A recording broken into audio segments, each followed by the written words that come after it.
আজকে গুরুত্বপূর্ণ ভিডিওতে আপনাদের ওয়েলকাম জানাচ্ছি। আশা করি আপনারা এই ভিডিও শেষে অনেক উপকৃত হবেন। আজকে সংবিধানের গুরুত্বপূর্ণ কিছু অনুচ্ছেদ নিয়ে আলোচনা করব, যেটা প্রচুর বিগত সালের পরীক্ষায় এসেছে এবং সামনেও আসবে ইনশাআল্লাহ। দেখেন, সর্বপ্রথম আলোচনা করব 117 নম্বর অনুচ্ছেদ, প্রশাসনিক ট্রাইব্যুনাল নিয়ে আলোচনা করা হয়েছে।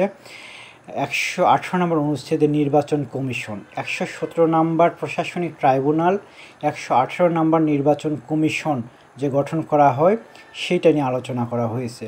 127 নম্বর অনুচ্ছেদে মহা হিসাব নিরীক্ষক এবং নিয়ন্ত্রক নিয়ে আলোচনা করা হয়েছে। 137 নম্বর সেটা যে সরকারি কর্ম কমিশন, যেটা আমাদের বিসিএস রিলেটেড, সেইটা 137 নম্বরে আলোচনা করা হয়েছে।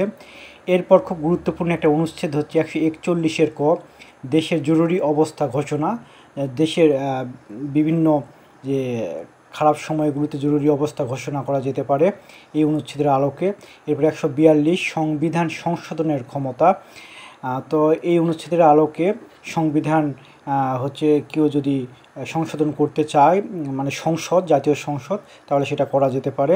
আর 150 ক্রান্তিকালীন অস্থায়ী বিধান, আমার দেশের ক্রান্তি লগ্নে কিছু অস্থায়ী বিধান, মানে নতুন আইন তৈরি করা যেতে পারে এই অনুচ্ছেদের আলোকে।